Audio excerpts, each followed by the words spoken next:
বিয়ে করেননি। তার মায়ের আর্থারাইটিস ছিল, হাঁটাচলা করতে পারতেন না।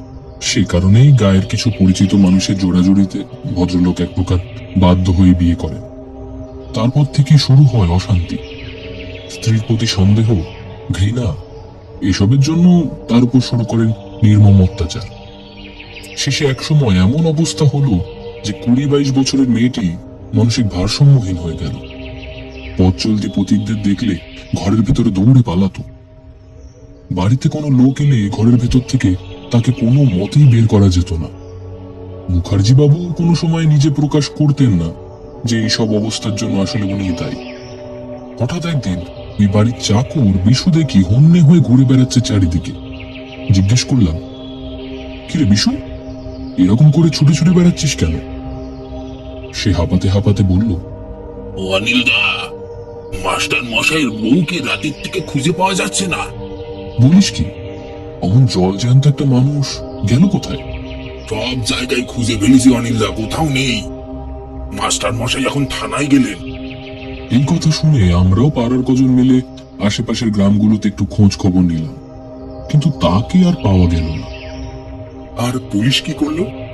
আমি প্রশ্ন করলাম। পুলিশ? এখানকার পুলিশ আহাম্মক, কোনো কাজের না। তারাও সেই কয়েকজন গ্রামবাসীকে লাগিয়ে দিলেন খোঁজার কাজে।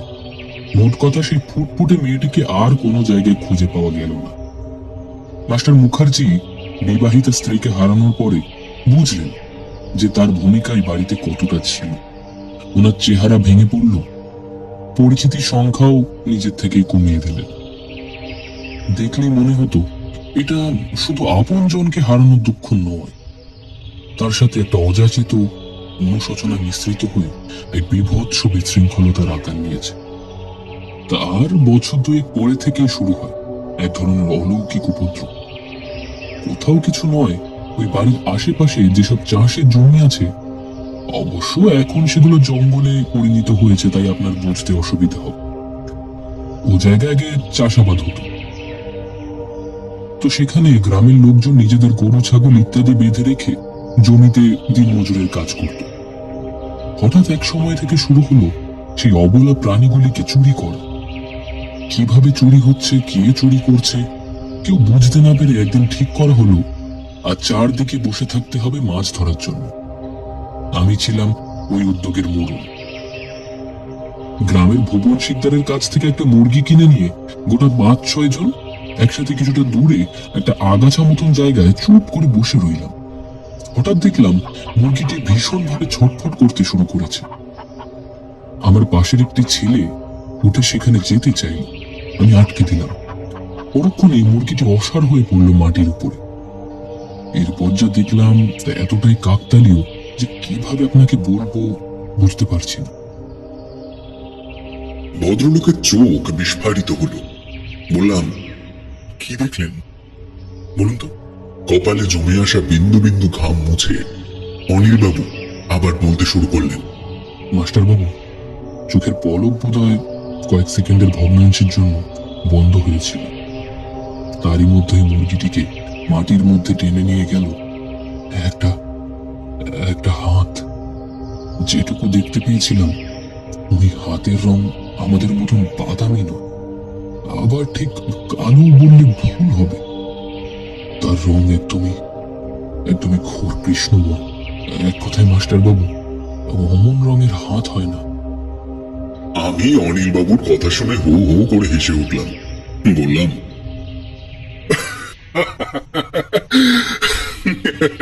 বিষয়টা সত্যিই খুব মজার। তারপর কি হলো? আমার ব্যঙ্গ মুখর কথায় ভদ্রলোকের কিন্তু কোনো প্রকার অভিব্যক্তির পরিবর্তন হলো না। উনি একই রকম ভয়ার্ত কণ্ঠে বললেন, এই দৃশ্য চোখের সামনে ঘটতে দেখেই আমার কয়েকজন সঙ্গী সেখান থেকে ছুটে পালিয়ে যায়। অবশেষে আমার কথায় দুজন মিলে শাবল কোদাল নিয়ে এসে মাটি খুঁড়ে ওই জায়গায় প্রায় 1 মানুষ সমান গর্ত করলাম। কিন্তু কিন্তু মাস্টার বাবু, একটা আস্ত মুরগি কিভাবে মাটির মধ্যে মিলিয়ে গেল তা বুঝতে পারলাম না। একটা পালক পর্যন্ত পাইনি। ভদ্রলোক চুপ করলেন। আমি মুখ চেপে কিছুক্ষণ হাসার পরে বললাম, অনিলবাবু, বলতে লজ্জা নেই যে এই সবটাই আপনাদের চোখের ভুল ছাড়া আর কিছুই নয়।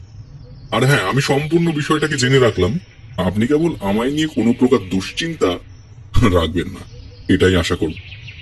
আচ্ছা অনিলবাবু, আমি আসি। বাড়িতে গিয়ে আবার রান্না বান্না করতে হবে। ভদ্রলোক একটু ইতস্তত করে বললেন, মাস্টার বাবু, একটা কথা বলতাম, যদি আপনার আপত্তি না থাকে।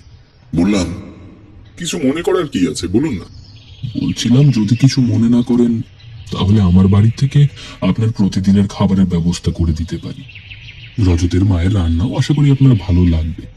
একা মানুষ আপনি থাকেন, তাই বললাম। এতক্ষণের মধ্যে এই কথাটা আমার খুব মনে ধরল। বললাম, বেশ, তবে তাই করুন। আমি প্রতি মাসে হিসেব মতন পয়সা আপনাকে দিয়ে দেবো। তারপর থেকেই আমার খাবার দাবারের এই ব্যবস্থাটা হয়ে গেল। দিন 10 পরে দুদিনের একটা ছুটি এলো। একটা বিষয় লক্ষ্য করলাম, অনিলবাবু কখনোই খাবার দিতে এসে এই বাড়িতে ঢোকেন না। দূরে রাস্তায় দাঁড়িয়ে থেকে হাঁক দেন। তবে একটা কথা না বললেই নয়, সত্যি রজতের মায়ের রান্নার তুলনা হয় না। পরিকল্পনা করেছিলাম এই 2 দিনের ছুটিতে আমি বাড়িতে যাব, কিন্তু নির্দিষ্ট দিন সকালে ঘুম ভাঙতে এত দেরি হয়ে গেল যে সেদিন আর বেরোতেই পারলাম না। অনিলবাবু জানতেন থাকবো না, তাই খাবারও আনেননি। অগত্যা ভাবলাম আজকের দিনটা নিজেই রান্না করে খাই। চোখ মুখ ধুয়ে ভাত বসাতে যাব, এমন সময় লক্ষ্য করলাম ঘরে যে পরিমাণ চাল ডাল ইত্যাদি আনাজপাতি এনে রেখেছিলাম তার প্রায় সবটাই শেষ হয়ে গেছে। শুধু তাই নয়, রান্নাঘরের নিচের যেই অংশটি দিয়ে আমি বাড়তি আবর্জনা বাইরে ফেলে দিতাম, সেখানকার গর্তটাও যেন আগের থেকে অনেক বড় হয়ে গেছে। ব্যাপারটা কিছুক্ষণ খতিয়ে দেখে আমি বাড়ির পেছন দিকে ওই রান্নাঘরের ভাঙা অংশটার সামনে গেলাম। সেখানে পৌঁছে যা দেখলাম, তাতে আমার বুক কিছুটা হলেও ভারী হয়ে এলো। দেখে আনাজপাতি ও চাল ডাল মিশ্রিত কিছু খাদ্যদ্রব্য ওই গর্তের বাইরে মাটিতে ইতস্তত ছড়িয়ে ছিটিয়ে রয়েছে। তবে কি ইঁদুর বেড়াল এই কাজ করল? সংশয় হলো মনে। আমি আমার একটা বাতিল প্যান্ট নিয়ে এসে জায়গাটায় শক্ত করে ঢুকিয়ে দিলাম। তবে দৈনিক ব্যস্ততার মধ্যে ঘরটার এমন পরিস্থিতি হয়ে গেল কবে তা লক্ষ্য করিনি। বিছানায় বসে ভাবছি অনিলবাবুকে আমার থেকে যাওয়ার খবরটা দিয়ে আসি, এমন সময় চোখ পড়ল দেওয়ালের কোনায় কোনায় কালচে ঝুল ভরে উঠেছে। এমন পরিস্থিতি যেদিন ঘরটায় প্রথম ঢুকেছি সেদিন দেখেছিলাম। পরে তো প্রধান শিক্ষক তার বাড়ির কাজের লোকটাকে আনিয়ে সব পরিষ্কার করে দিয়েছিল। ধীরে ধীরে যুক্তির বাইরের স্তরে প্রবেশ করছে মস্তিষ্ক, তা বেশ বুঝতে পারছিলাম। সেদিন বিকেল বেলায় হেড স্যার এলেন আমার কাছে। বললেন, কি ব্যাপার অমরেশ, বাড়িতে যাবে বলছিলে তা যাওনি? বললাম, না, ওই আসলে ঘুম থেকে উঠতে পারিনি সময় মতো, তাই আর যাওয়া হলো না। ভদ্রলোকের কণ্ঠে স্পষ্ট নরসতা পেলাম। তাহলে কি যাবে না বলে ঠিক করেছ? না, এখন আর তেমন ইচ্ছে নেই, কিন্তু আপনাকে এমন বিচলিত দেখাচ্ছে কেন? উনি যতটা সম্ভব নিজেকে স্বাভাবিক করে বললেন, না কই তেমন কিছু নয়, তবে যাবেই না যখন তাহলে 2 দিন না হয় আমার বাড়িতেই থাকবে। চলো, এখানে একা একা না কাটিয়ে একসাথে কাটালে মনটাও ভালো লাগবে। কথাটা শুনে মনটা আনন্দে ভরে উঠল ঠিকই, কিন্তু এমন আমন্ত্রণের প্রস্তাব যে হঠাৎ এসে পড়বে তা ওনার প্রাথমিক অভিব্যক্তি দেখে একদমই আন্দাজ করতে পারিনি। আমি দ্রুত তৈরি হয়ে বেরিয়ে পড়লাম হরিহর বাবুর সাথে। পথে যেতে যেতে ভদ্রলোক বললেন, ঘরে তো বেশ ঝুল পড়েছে দেখছি, আমি ছেলেটাকে দিয়ে আর একবার এর মধ্যেই পরিষ্কার করিয়ে দেব। আমার কাছে চাবিটা দিয়ে রাখো। আমি তাই করলাম, যদিও এই কথাটা আমি তাকে বলবো বলে ঠিক করেছিলাম। আমার বাসস্থান থেকে প্রধান শিক্ষকের বাড়ি বেশি দূর নয়, হেঁটে আসতে লাগলো ওই 15 মিনিট মতন। হরিহর বাবুর স্ত্রী খুবই মিষ্টভাষিনী এবং রসিক প্রিয় বটে। আমায় দেখে বললেন, আরে, মাস্টার বাবুকে তাহলে ধরে বেঁধে নিয়ে এলে বাড়িতে? আমি তো ভেবেছিলাম উনি হয়তো একা থাকতেই বেশি পছন্দ করছেন। আমি লজ্জিত হয়ে বললুম, না, আসলে ব্যাপারটা সেটি নয়। বেশ কয়েক বছর ধরে এই বাঁধা ধরা রুটিনে আমি অভ্যস্ত। চাকরির আগেও বাড়ির থেকে দূরে থেকে পড়াশোনা করেছি প্রায় 4 বছর। তাই আর কি। এমন সময় মাস্টার গিন্নি মুখের একটা এমন অভিব্যক্তি প্রকাশ করলেন, তাতে আমার কথা আর এগুলো না। কেমন যেন একটা ভ্রুকুটি করে উনি চলে গেলেন। আমি হরিহর বাবুর সাথে তার বাড়ির দোতলায় এলাম। এই বাড়ির ওপরের তলায় ভদ্রলোক সপরিবারে থাকেন। নিচের তলায় রান্নাঘর, বৈঠক ঘর ও 2টি ঠাকুর ঘর। এই ঠাকুর ঘরের সংখ্যা 2টো হওয়ার কৌতূহল জাগলো মনে। বললাম, আচ্ছা স্যার, ঠাকুর ঘর দেখলাম 2টো, এটার কারণ কি? প্রশ্নের উত্তর যা শুনলাম তা সম্পূর্ণ অপ্রত্যাশিত। স্যার চেয়ারে বসে একটু লম্বা হয়ে বললেন, অমরেশ, আমি একটু আধটু সাধন ভজন করি। স্কুলের চাকরির শেষে ঠিক করেছি জীবনটা ধর্মকর্ম নিয়ে কাটিয়ে দেব। তাই মাঝে মাঝে ওই অনুশীলন করার চেষ্টা করি আর কি। তা সেটা তো একটা দেবকক্ষেই সম্ভব, 2টোর প্রয়োজন কি? আসলে আমার অধিষ্ঠ দেবতা একা থাকতেই পছন্দ করে, তাই উনার জন্য একটি আলাদা ঘর বানিয়েছি। একদিন দেখাবো তোমায়, কেমন? সত্যি বলতে দেখার ইচ্ছে আমার তেমন কিছু ছিল না। দুপুরের খাওয়া দাওয়া ও বিকেলের পড়ন্ত রৌদ্রে বহুদিন পরে স্যারের সাথে একটু দাবা খেলার পর মনে হলো জীবনের এই শান্তিটাই পাওয়া বাকি ছিল আমার। রাত 8টা পর্যন্ত কর্মক্ষেত্র বিষয়ক নানান কথোপকথনের পর রাতে গরম গরম লুচি আর মাংস দিয়ে রাত্রের আহার আদি সম্পন্ন করলাম। হরিহর স্যারের রাতে তাড়াতাড়ি ঘুমিয়ে অভ্যাস। উনি শুতে চলে গেলে আমি ঝুল বারান্দায় এসে একটা সিগারেট ধরালাম। মায়ের কাছে আগেই আমি ছুটিতে বাড়ি আসার কথা জানিয়েছিলাম এবং মেয়েদের যে রোগ, বলেছিলেন, ভালোই হয়েছে ওই সময় আয়। পূর্ণিমার দিনে আসছিস, বাড়িতে পুজোতেও দুরন্ত বুঝতে পারবে। কিন্তু কই সেই পূর্ণিমার আলো? আজ এত অন্ধকার কেন চারিদিক? এইসব ভাবতে ভাবতে ঘরে এলাম আমি। হাত ঘড়ির কাঁটা ঘুরতে থাকলো নিজের তালে। ঘুম আমার সেদিন কোনো মতেই আসছে না। কেবল কেন জানি না রান্নাঘরের সেই ঘটনাটা বারবার আমার মাথায় ঘুরতে লাগলো। রাত 11টা নাগাদ প্রায় বাধ্য হয়ে আবার দরজা খুলে বাইরে আসতেই চোখ পড়ল রাস্তায়। দেখলাম হরিহর স্যারের বাড়ির উঠোন পেরিয়ে কেউ একজন একটা টর্চ লাইট জেলে অতি সন্তর্পণে রাস্তায় উঠল। লোকটির গায়ে একটা আলোয়ান পেঁচানো এবং তাছাড়া পরনে রয়েছে একটি লাল ধুতি। রাস্তায় বিদ্যুৎ বাতি জ্বলছে। আমি অপেক্ষা করছিলাম কখন মানুষটি সেই আলোর কাছে পৌঁছবে।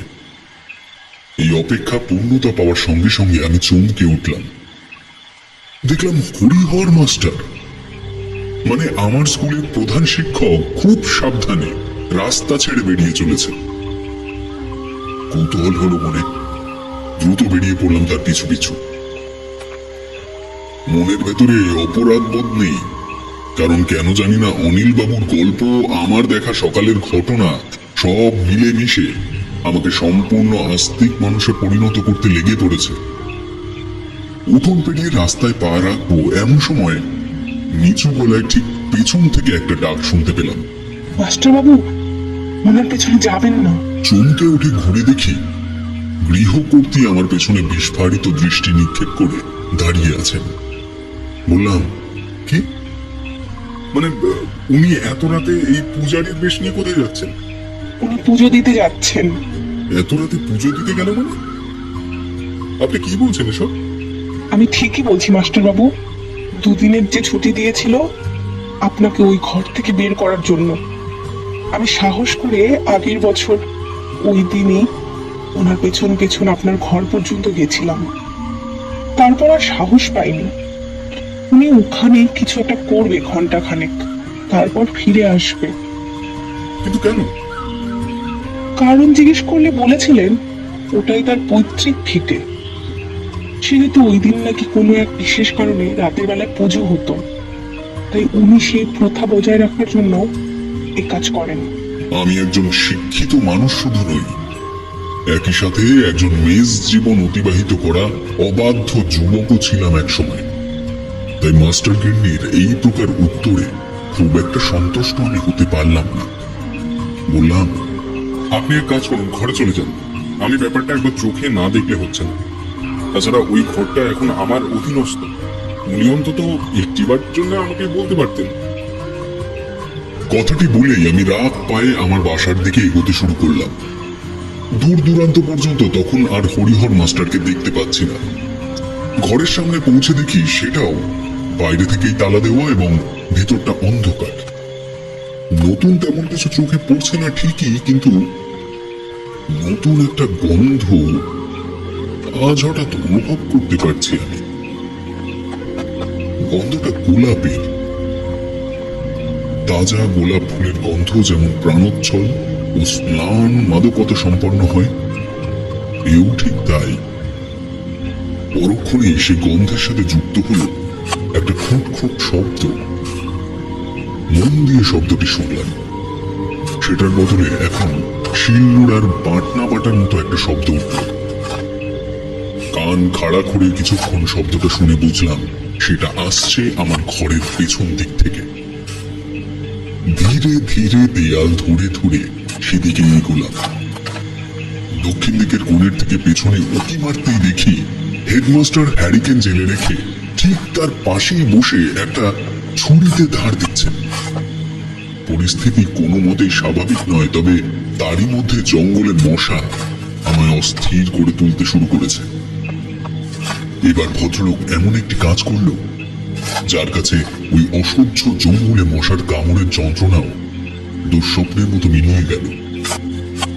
দেখি প্রধান শিক্ষক তার ডান হাতের কবজির উপরের একটা স্থানে সজোরে চালিয়ে দিল ধারালো ছুরিটি। নিমেষের মধ্যে ক্ষত স্থানের থেকে ফিনকি দিয়ে রক্ত বেরিয়ে ছিটকে গেল তার পার্শ্ববর্তী রান্নাঘরের দেওয়ালে। ভয়ে যতটা নয়, বিস্ময়ে আমার শরীর তখন জবুথবু হয়ে উঠেছে। এবার হরিহর মাস্টার তার সামনের নির্দিষ্ট একটি স্থানে সেই ছুরির সাহায্যে একটি গর্ত করে সেখানে তার ক্ষত হাতটি বাড়িয়ে ধরল। তাজা রক্তের ফোঁটা টপ টপ করে পড়ছে সেই খুঁড়ে রাখা মাটির উপরে। পরক্ষণেই হেডমাস্টার বলে উঠলেন, দেখ রক্তের স্বাদ কেমন লাগে তোর, দেখ তোর জন্য অনেক বড় ভোগ সাজিয়েছি। আজ এই গোলাপের চারা পুঁতে গেলাম এই স্থানে। যদি কাল দেখি কুঁড়ি থেকে বেরিয়ে ফুল ফুটেছে, তাহলে ভাববো এই স্বাদ তোর পছন্দ হয়েছে। চিন্তা করিস না, তারপর আর বেশি দেরি করব না আমি। কয়েক মুহূর্তের জন্য মনে হলো মাস্টার হরিহর মুখার্জি কোনো মার্জিত সংলগ্ন শিক্ষিত স্কুল মাস্টার নন। উনি একজন কূটবুদ্ধি সম্পন্ন কালো শক্তির আরাধক। মাথায় কিছু বিষয় বিক্ষিপ্ত ভাবে সাজাতে সাজাতে বাড়ি ফিরে এলাম। মাস্টার গিন্নি আমি ফেরার পরে ওনার ঘরে ঢুকে আলো নেভালেন। আমি ততক্ষণ দৃঢ় সংকল্প করে নিয়েছি, এই ঘটনা শেষ না দেখে আমি ছাড়ব না। সেই রাতে আমি আর ঘরের বাইরে বেরোলাম না, পাছে হরিহর মাস্টার আমায় বিন্দু মাত্র সন্দেহ করে বসে। পরদিন সকালে আমার ঘুম ভাঙালেন হেডমাস্টার নিজেই। ভদ্রলোক বললেন, আরে উঠুন মশাই, আপনাকে আজ আনন্দপুরের কিছু বিশেষ বিশেষ জায়গা ঘুরিয়ে আনি, চলুন। আপনি যুবক মানুষ, এতক্ষণ ঘুমলে চলে? আমি ভদ্রলোকের মুখের দিকে তাকিয়ে একটা অপ্রস্তুত হাসি হাসলাম ঠিকই, কিন্তু মন আমার যে একেবারেই ঘুরতে যাওয়ার পক্ষপাতী নয় তা প্রকাশ পেল আমার কথায়। ঘুম জড়ানো কণ্ঠে বলে ফেললাম, স্যার আজ আর কোথাও বেরোনো হবে না মনে হয়। শরীরটা খুব একটা ভালো ঠেকছে না। ভাবছি আজ নিজের বাসায় ফিরে যাব। ওখানে একটু না, আমি এখনো তোমার ঘরটা পরিষ্কার করিয়ে দেইনি। আজ আমি দিনুরামকে পাঠিয়ে ঘরটা সাফ করিয়ে নি, তারপর না যেও। ভদ্রলোক আমায় থামিয়ে দিয়ে বললেন কথাটা। ওনার অমত প্রকাশ করার কারণ আমি কিছুটা হলেও আঁচ করতে পারলাম। নির্ঘাত উনি আজ রাতেও ওই বাড়িতে যাবে এবং দেখবে গোলাপটি সম্পূর্ণ ফুটেছে কিনা। কিন্তু আমিও ছিলাম নাছোড়বান্দা। আমার স্বভাবত বৈশিষ্ট্য এবং তার কারণ আমি আগেই আলোচনা করেছি। মুখে একটা অসুস্থতার ছাপ এনে বললাম, না স্যার, আজ আর এখানে থাকলে চলবে না। শরীরটা ওই ঘরের বিছানাটির সাথে খুবই সামঞ্জস্যতা করে ফেলেছে। আবার কালকে থেকে স্কুল, আজকের দিনটা নিজেকে একটু সুস্থ করে নি, দয়া করে আর অনুরোধ করবেন না। সকালের খাবারটা খেয়ে যেও অন্তত। আলুর দম, লুচি সব তৈরি করা হয়েছে। সকালে গোছগাছ করে যখন খেতে বসেছি তখনও মাস্টার গিন্নির চোখের ইশারায় এমন ইঙ্গিত পেয়েছি যেখানে আমাকে উনি কোনো ব্যাপারে সতর্ক করতে চাইছেন। কিন্তু স্যার আমার পাশে থাকায় উনি হয়তো খুলে সবটা বলতে পারলেন না। আমি ফিরে এলাম আমার বাড়িতে। দরজা খুলে ঘরের ভেতরে ঢুকতে যেতেই নাকে মুখে একটা পাতলা মাকড়সার জালের আস্তরণ পেঁচিয়ে গেল। যেন এই একদিনের মধ্যেই ভেতরটা প্রাচীনতার আকর্ষণে ঢুলে পড়েছে। এখানে বলে রাখি, আমার চোখ তখন এমন কিছু দেখার জন্য প্রস্তুত হয়ে গেছে যা অপ্রাকৃতিক বা বহির্জাগতিক। অনিল বাবুর মুখে শোনা কাহিনীটি যেন সত্যি হয়ে যায়, মনের উৎসাহ যেন সেই বিষয়টাতেই বেশি। বিছানার উপরে ব্যাগপত্র রেখে ঘরের পেছনে কাল রাতে যে স্থানে ক্রিয়াকলাপ হয়েছিল সেটা পর্যবেক্ষণ করার জন্য বাড়ির পেছন দিকে এগোচ্ছি। এমন সময় চোখে পড়ল এক বছর 20-25-এর যুবক হাতে একটি মাছ ধরার ছিপ নিয়ে আমার ঘরটির পেছনের ওই স্থানেই বিস্ফারিত দৃষ্টিতে চেয়ে রয়েছে। স্যার, আপনার সাথে কি এখানে আপনার স্ত্রী থাকে? অবাক হয়ে বললাম, স্ত্রী আসবে কোথা থেকে? আমি অবিবাহিত। এই কথা বলতে বলতে আমি বাড়ির পেছনে পৌঁছালাম।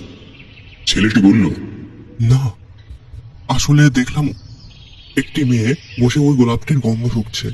আমার পায়ে শব্দ পেয়েই জঙ্গলের দিকে পালিয়ে গেল। ছেলেটির কথা শুনে আমি কালকের সেই স্থানটিতে দৃষ্টি ফেললাম। সত্যি আজ সেই ফুলটি সম্পূর্ণ কুড়ির ভেতর থেকে বেরিয়ে এসেছে। অর্থাৎ হরিহর মাস্টারের কথা অনুযায়ী উনি যে অদৃশ্য শক্তির কাছেই তার রক্ত সমর্পণ করুন না কেন, সে তার উত্তর দিয়ে দিয়েছে। অর্থাৎ রক্তের ভোগ নিতে সে সম্পূর্ণরূপে প্রস্তুত। আমি ছেলেটির উদ্দেশ্যে প্রশ্ন করলাম, মেয়েটি কোন দিকে গেছে বলো তো আমায়? আসুন স্যার, আমারও যে খটকা লাগেনি তা নয়, আসুন। আমি ওর পিছু নিলাম।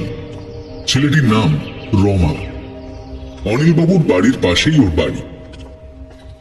এই পরিচয় আদান প্রদান হতে হতেই আমরা বেশ খানিকটা জঙ্গল অতিক্রম করি একটা ঘন শাল সেগুনের বনের মধ্যে গিয়ে পড়লাম। কিন্তু না, কোনো মেয়ে চোখে পড়ল না। তবে ছেলেটির চোখ মুখ এবং আমার অভিজ্ঞতা সব মিশ্রিত হয়ে যে দৃষ্টান্তের অপেক্ষায় আমি ছিলাম তার সম্মুখীন হলাম আচমকাই।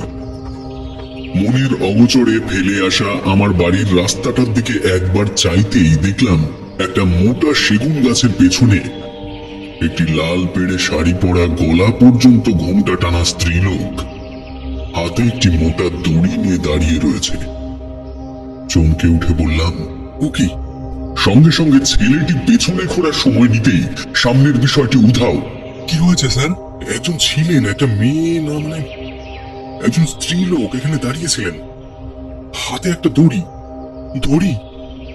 হ্যাঁ, দড়ি। স্যার, আপনি যেমন বর্ণনা দিচ্ছেন এমন একটা কাহিনী তো আমার মায়ের মুখেই শুনেছি, এবং সেই জায়গাটা এটাই। তবে সে তো আজকের কথা নয়। কৌতূহলী হয়ে বললাম, হরিহর বাবুর প্রথম স্ত্রীকে উনি এতটাই অত্যাচার করতেন? এমন সময় জঙ্গল কাঁপিয়ে এক বিদঘুটে চিৎকারে আমরা দুজনেই কেঁপে উঠলাম। রমার চোখে আগে ধরা পড়ল শব্দের উৎসটি। ও আমার পেছন দিকে অঙ্গুলি নির্দেশ করে বলল, স্যার। তৎক্ষণাৎ পেছনে ঘুরতেই দেখলাম আমার দেখা সেই স্ত্রী লোকের অবয়ব একটি মোটা সেগুন গাছের ডালের উপরে বিনা অবলম্বনে দাঁড়িয়ে রয়েছে। তার হাতে ঝুলছে একটা ফাঁস দেওয়া দড়ি। সে যে ঘোমটার তলার থেকে আমাদের স্পষ্ট দেখতে পাচ্ছে সেটা তার আমাদের উদ্দেশ্যে বলা কথা শুনলেই বোঝা যায়। স্ত্রীলোকটি তার দুটি হাত তুলে আমাদের দিকে নির্দেশ করে বলল, আজ আমার আত্মহত্যা করা দেখতে এসেছিস? সেদিন তো কেউ আমাকে বাঁচাতে আসেনি। বলা মাত্রই স্ত্রীলোক তার হাতে ধরে রাখা দড়ির ফাঁসটি গলায় ঝুলিয়ে নিল। এবার লক্ষ্য করলাম ওই দড়িটি ঝুলছে গাছের মগডালের একটি শুকনো ডালকে অবলম্বন করে। রমা আমার হাত চেপে ধরে কাঁপা কাঁপা গলায় বললে, স্যার চলুন স্যার, এখানে এক মুহূর্ত আর থাকা ঠিক হবে না। ও মানুষ নয় স্যার, আমি এই কাহিনী শুনেছি স্যার। কি কারণে যে এই জঙ্গলে এলাম স্যার, আমি চললাম। বলেই ছুট লাগালো রমা। এমন সময় স্ত্রীলোকটি গাছের থেকে লাফ মারতেই আমিও রমার পিছু নিলাম। শুধু একবারের জন্য পেছন ঘুরে দেখেছিলাম সেই দৃশ্য। সেই নববধূর সাজের মেয়েটি গলায় ফাঁস লাগিয়ে ঝুলে পড়ে কাতর মৃত্যু যন্ত্রণায় ছটফট করছে। রমার পিছু করে যে স্থানে গিয়ে উঠলাম সেটি আমার স্কুলের পেছনের একটি মাঠ। সে হাঁপাতে হাঁপাতে বললে, স্যার, মায়ের মুখে শুনেছিলাম এই জঙ্গলে একটি মেয়ে গলায় দড়ি দিয়ে মারা গেছিল। তার নাম কাঞ্চনা। অনেক নির্যাতনের পর সে আত্মহত্যা করতে বাধ্য হয়। কিন্তু কে সেই মহিলা এবং এই গ্রামে কোথায় বাড়ি তা হাজার শোনার পরেও মা বলেনি। স্যার, আমি গ্রামের সবাইকে গিয়ে এই খবরটা দিই। না, একদম নয়। গ্রামের মধ্যে এই খবর ছড়িয়ে পড়লে বাচ্চারা ভয় পেয়ে যাবে, তাদের পড়াশোনার ক্ষতি হবে। তাই এটা আমাদের মধ্যেই থাক, কেমন? রমা সম্মতি প্রকাশ করলেও বুঝলাম এই খবর ওর পেটের মধ্যে বেশিক্ষণ রাখা যাবে না। আমি বাসায় না গিয়ে সোজা গেলাম অনিল বাবুর বাড়িতে। ভদ্রলোক যেন আগের থেকেই জানতেন আমার আসার প্রস্তাবটা। উঠোনে নেমে এসে বললেন, কি হয়েছে মাস্টার বাবু? আপনাকে এত উতলা দেখাচ্ছে যে? আমি হাঁপাতে হাঁপাতে জিজ্ঞেস করলাম, অনিল বাবু, হরিহর মুখার্জির হারিয়ে যাওয়া স্ত্রীর নাম কি কাঞ্চনা ছিল? হ্যাঁ, কেন বলুন তো? সে কি গলায় দড়ি দিয়ে মরেছিল? মরেনি, তবে মরে যাওয়ার মতন হয়েছিল একবার। গ্রামে শিমুল ওঝা তখন ওই জঙ্গলে সাপ ধরবার জন্য ঘোরাফেরা করছিল। সে দেখতে পেয়ে মেয়েটিকে বাঁচায়। আমি এখনো পর্যন্ত আমার সাথে যা যা ঘটেছে সবটা বললাম অনিল বাবুর কাছে। ভদ্রলোকের চোখ কপালে উঠল, কপালের ঘাম মুছে বললেন, তাহলে হরিহর মাস্টার আসলে একজন শয়তানের আরাধক। সে মানুষের রক্তের স্বাদ কোনো পিশাচকে বুঝিয়ে আপনাকে ভোগ বানাতে চাইছে। মাস্টার, মাস্টার আপনি পালিয়ে যান। এখানে থাকাটা আপনার জন্য বিপজ্জনক। এখন আর পালিয়ে যেতে পারবো না অনিল বাবু। এর থেকে পরিত্রাণ পাওয়ার উপায় বলে দিন আমায়। কারণ এই ভালো মানুষের মুখোশ পড়া কসাই শিক্ষককে আমি উচিত শিক্ষা দিতে চাই। অনিল বাবু আমার কথা শুনে কিছুক্ষণ চুপ করে রইলেন, তারপর বললেন, একমাত্র শিমুল ওঝা ছাড়া আমি আর কোনো উপায় দেখছি না। আপনি একবার তার আস্তানায় চলে যান, ওনাকে বিষয়টা খুলে বলুন। অনিল বাবুর কাছের থেকে শিমুল ওঝার আস্তানার ব্যাপারে মোটামুটি একটা পথ নির্দেশ জেনে নিয়ে বেরিয়ে পড়লাম গন্তব্যের উদ্দেশ্যে। সে রাস্তা বেশ খানিকটা দূর। কানে শুনেই কিন্তু এতটা সময় সাপেক্ষ ব্যাপার মনে হয়নি। অবশেষে যখন শিমুল ওঝার ডেরায় পৌঁছালাম তখন সূর্য মাথার উপর উঠেছে। জায়গাটা আনন্দপুর গ্রামের একদম শেষ প্রান্তে। ওঝা বাড়ির উঠোনে বসে মুকোই কোলকে মারছিলেন। আমায় দেখে বললেন, বাবা, তুমি কি কোনো বিপদে পড়েছ? বললাম, ওঝা মশাই, আমার নাম অমরেশ মাইতি। বহরমপুর থেকে এখানে এসেছি, শিক্ষকতার চাকরি করি। এখানে আছি ওই হরিহর মাস্টারের। কথাগুলো এক নিঃশ্বাসে শেষ করার পরেও শিমুল ওঝা কেমন যেন অভিব্যক্তিহীন হয়ে রইলেন। বললেন, বাবা, ওই মেয়ে যে মুক্তি পাবে না তা আমি আগের থেকেই জানতাম। ওকে সেদিন বাঁচিয়েছিলাম ঠিকই, তবে তার মৃত্যু অপঘাতেই হবে সেই ব্যাপারেও আমি অবগত ছিলাম। বাবা, গোলাপ যখন ফুটেছে তখন জেনে রাখো, আজ রাতেই তোমাকে ভোগ হিসেবে সমর্পণ করবে ওই হরিহর। আমি ওই কুচক্রি মাস্টারের কথা এর আগেও কয়েকজন গ্রামবাসীকে বলেছিলাম, তার ফলে আমায় গ্রাম থেকে বের করিয়ে দিয়েছিল শয়তান। বাবা, তুমি কি পারবে? আমি বিনীত কণ্ঠে হাত জোর করে বললাম, ওঝামশাই, আপনি আমাকে যা বলবেন আমি সেই মতোই সব করব। বলুন আপনি। এরপর ওঝামশাই আমায় সম্পূর্ণ ঘটনাটি জানালো এবং আমায় দেখালো পরিত্রাণের পথ। হরিহর ওর স্ত্রী মেয়েকে ওর বাড়ির পেছনে জীবিত পুঁতে রেখেছিল। জীবিত মানুষকে পুঁতে রাখলে সে পিশাচে পরিণত হয়। এই কথা তোমরা শিক্ষিত সমাজ মানতে চাইবে না। কত মানুষের কাছে তাচ্ছিল্যের পাত্র হয়েছি, তারই হত্যা নেই। যাই হোক, শোনো বাবা, তোমার কাজ হবে ওই পিশাচকে দিয়ে এই হরিহরকে শেষ করা। সেই হরিহরের রক্ত চেনে বাবা, সুতরাং তাকে চিনে নিতেও রূপার অসুবিধে হবে না। তাকে বাঁচানোর পর একদিন সে আমার ঠিকানা নিয়ে আমার ওই পুরনো বাড়িতে এসেছিল। কাঁদতে কাঁদতে শেষে বলে গিয়েছিল, শিমুল কাকা, আমি এখানে থাকলে মরে যাব। কোনো কিছু পাইনি আমি, কিন্তু একটাই শখ ছিল আমার জীবনে, যে আমি খুব বড় একটা গোলাপ বাগান তৈরি করব। এই কথা বলেছি বলে আজও সে আমার গায়ে হাত তুলেছে। তবে কি কাকা, ঈশ্বর, আল্লাহ, যিশু বলার কেউ নেই?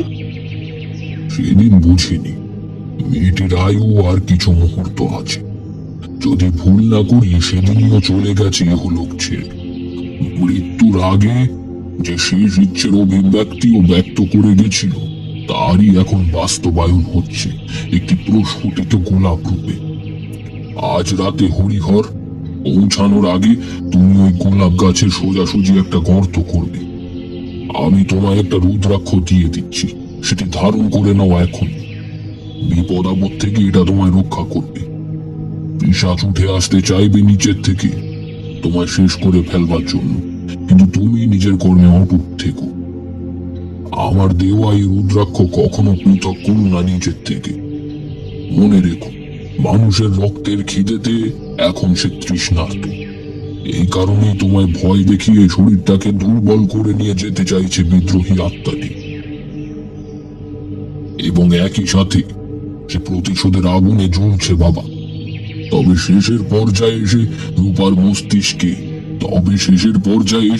রূপার মস্তিষ্ককে অসংলগ্ন করে দিয়েছিল তার স্বামী। তাই তাকে চিনে নিতে পারছে না। দেখুন, তুমি একটি মৃত কাকের রক্ত তার শরীরে ছিটিয়ে দিয়ে ওর শরীরটাকে অপবিত্র করে দেবে। শয়তান হরিহর গঙ্গা শুদ্ধি হয়ে বাড়ির থেকে বেরোয়। গঙ্গা জলের ক্ষমতাও নেহাত কম নয়। ধরা গলায় প্রশ্ন করলাম, ওঝামশাই, কাকের রক্ত কোথায় পাবো? তুমি চিন্তা করো না বাবা, রমার কথা তো তুমি বললে। ওই তোমার সঙ্গে আজকের দৃশ্যের প্রত্যক্ষদর্শী। তো তুমি ওই রমার কাছেই যাও। সেই আনন্দপুর গ্রামের অন্যতম ডাকাবুকো ধরনের ছেলে, মাছ ধরা পাখি মারা সে ওস্তাদ। তুমি ওর কাছে যাও, কাকের ব্যবস্থা সেই করে দেবে। আমি পড়িয়ে দেওয়া তোতার মতো সেখান থেকে চলে এলাম রমার বাড়িতে। এই ঠিকানাটা আমি শিমুল ওঝার কাছের থেকে পেয়েছিলাম। রমাকে বাড়ির সামনেই পেলাম। রাস্তার পাশে একটা গরুর গাড়ির ওপরে বসেছিল সে, চোখের পাতা স্থির, মুখ শুকনো। আমি ওর পিঠে হাত দিয়ে শিমুল ওঝার কথাগুলো বললাম। সে দ্রুত ঘরের থেকে গুলতি এনে আমাকে দাঁড় করিয়ে রেখে চলে গেল পার্শ্ববর্তী একটা পাতলা জঙ্গলে। অবাক করা ব্যাপার হলো, মিনিট 10 মধ্যে একটা কাক মেরে তার ঠ্যাং ধরে ঝুলিয়ে আমার সামনে হাজির হলো সে। সত্যি শিমুল ওঝার কথার কোনো ভুল নেই। আমি ওকে সাথে নিয়ে বাড়িতে এলাম। ওর মারফতেই মাটি খোঁড়ার সামগ্রী সব জোগাড় করিয়ে নিলাম আশপাশ থেকে। বিকেল নাগাদ রমা ফিরে গেল, যদিও সে প্রথম থেকেই চলে যাওয়ার ফাঁক করছিল। বেচারার ভয়টা খুবই স্বাভাবিক। আমি কাজ শুরু করলাম পশ্চিম দিগন্তে সূর্য ঢলে পড়তে। আমার ভাড়া বাড়ির দিকে সাধারণত বেশি লোকজনের আনাগোনা নেই, তা আমি প্রথম দিন থেকে লক্ষ্য করেছি। শাবল নিয়ে বাড়ির পেছনে আসতেই দেখি গোলাপটা এখন আরো বড় হয়ে উঠেছে। অর্থাৎ ওই পিশাচ রক্ত তৃষ্ণায় ভেতরে ছটফট করছে, এটাই তার বহিঃপ্রকাশ। নিজের মনকে শক্ত করে এক টানে গোড়া শুদ্ধ উপড়ে ফেললাম গাছটি। তারপর নির্দিষ্ট স্থানে সর্বশক্তিতে দিতে থাকলাম শাবলের কোপ। টানা 30 মিনিট অবিশ্রান্ত এই কাজ করে যাওয়ার পর দেখলাম আমি একটা গোলাকার ফুট 2 গর্ত তৈরি করতে পেরেছি। সেই সময় প্রথম লক্ষ্য করলাম ব্যাপারটা। গর্তের থেকে খানিক তফাতে তফাতে ডান হাত দিয়ে আলগা মাটি তুলে বাইরে ফেলছিলাম আমি। এই সময় যখন মাটি তুলতে গেলাম, তখনই একটা বরফের মতো ঠান্ডা ও পাথর সম শক্ত কয়েকটা আঙুল আমার হাত চেপে ধরল। তবে তার উদ্দেশ্য আমায় শুধু ধরে রাখা নয়, সে চেষ্টা করছে আমায় মাটির তলায় নিয়ে যেতে, সেখানে তার দেশ, যেখানে তার পৈশাচিক আবাসস্থল। আমি নিজের সর্বশক্তিতে নিজেকে আটকে রাখতে পারছি কিভাবে, সেটাই আমার বোধগম্য হলো না। পরক্ষণেই মাথায় এলো এই তবে শিমুল ওঝার দেওয়া রুদ্রাক্ষের ফল। কারণ যে শোষণ ক্রিয়া আমি অনুভব করছি তার বিরোধিতা করা কোনো সর্বশক্তিমান মানুষেরও সাধ্যি নয়। এমন সময় সেই বিপরীত শক্তিও বোধ হয় বুঝতে পারল আমায় তার শিকার বানানোর চেষ্টা বৃথা। বিপরীত দিকের হাতটি হঠাৎ তার সিদ্ধান্ত বদল করায় আমার পর্যাপ্ত শক্তি ভারে আমি ছিটকে পড়লাম খানিকটা দূরে। প্রাথমিক ক্রিয়া সম্পন্ন হওয়ায় আমি হাঁপাতে হাঁপাতে আবার ফিরে এলাম ঘরে। অপেক্ষার প্রহর শুরু হলো হরিহর মাস্টারের জন্য। রাত 10:25। ঘরের বাইরে পায়ে হেঁটে যাওয়ার শব্দ পেতেই আমি লাফিয়ে উঠে দাঁড়ালাম। উত্তেজনায় নিজের হৃৎপিণ্ডের শব্দ তখন স্পষ্ট শুনতে পাচ্ছি। মরা কাকের শরীর শক্ত হয়ে একটা পাথরের খণ্ডে পরিণত হয়েছে মনে হলো। ক্ষতস্থানে রক্ত শুকিয়ে গিয়েছে অনেক আগে। জায়গাটায় পুনরায় একটু আঘাত করতেই কাঁচা রক্ত বেরিয়ে এলো ওই স্থান থেকে। জানি না আমার মধ্যে আদৌ কোনোদিনও এতটা হিংস্রতা ছিল কিনা। আমি ওই রক্ত নিজের দু হাতে মেখে নিয়ে পা টিপে টিপে ঘরের বাইরে বেরিয়ে এলাম। ঘটনার বিশ্লেষণের তাগিদে মনে হতে পারে এই কাজে আমি অনেক সময় নিয়ে ফেলেছি, কিন্তু যা বললাম তা ঘটতে তখন সময় লেগেছে মাত্র কয়েক সেকেন্ড। ঘরের পেছনে আসতেই দেখলাম আমার খুলে রাখা গর্তের পাশে হরিহর মাস্টারের নিয়ে আসা হ্যারিকেনটি টিম টিম করে জ্বলছে, কিন্তু সেখানে সে নেই। যুগপৎ বিস্ময়ে এদিক ওদিক চাইতেই অন্ধকারের ভেতর থেকে একটা ধারালো অস্ত্র ছুটে এসে আমার বাঁ হাঁটুর উপরের অংশে ঢুকে গেল। যন্ত্রণায় আর্তনাদ করে মাটিতে বসে পড়লাম। একই সঙ্গে সম্মুখের অন্ধকারে ঢাকা অংশের থেকে ধীরে ধীরে ফুটে উঠল হরিহর মাস্টারের কুটির চেহারা। বাঁকা হেসে বললে, কি ভেবেছিলে অমরেশ? তুমি এত সহজে পার পেয়ে যাবে? আজ বহুদিন পরে মুক্তি পাওয়ার একটা উপায় পেয়েছি। মানুষের রক্ত পেয়ে কাঞ্চনার প্রেত আরো শক্তিশালী হয়ে উঠবে। সে সূক্ষ্ম শরীরে বিচরণ করতে পারবে যে কোনো স্থানে।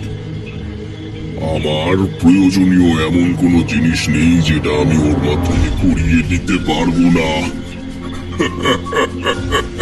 গ্রামের মানুষ আমার সাথে সেদিনের পরের থেকে আর প্রয়োজন ব্যতীত কথা বলে না, তা হয়তো তুমি লক্ষ্য করেছো। এবার একে একে তাদেরও হৃৎপিণ্ড হরণ হবে।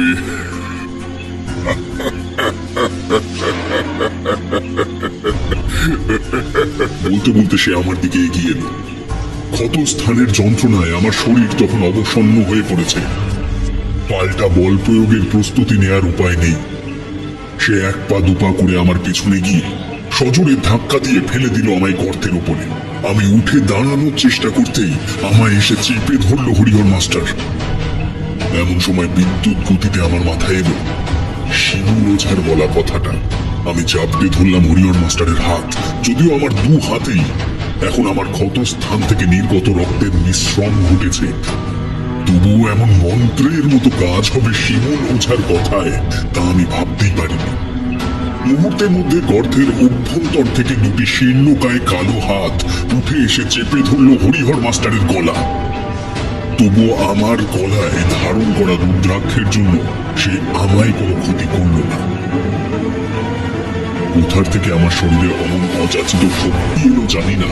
সেই অবস্থাতেই নিজেকে হরিহর মাস্টার এবং ওই দুটি হাতের মাঝের থেকে ছিটকে সরিয়ে আনলাম।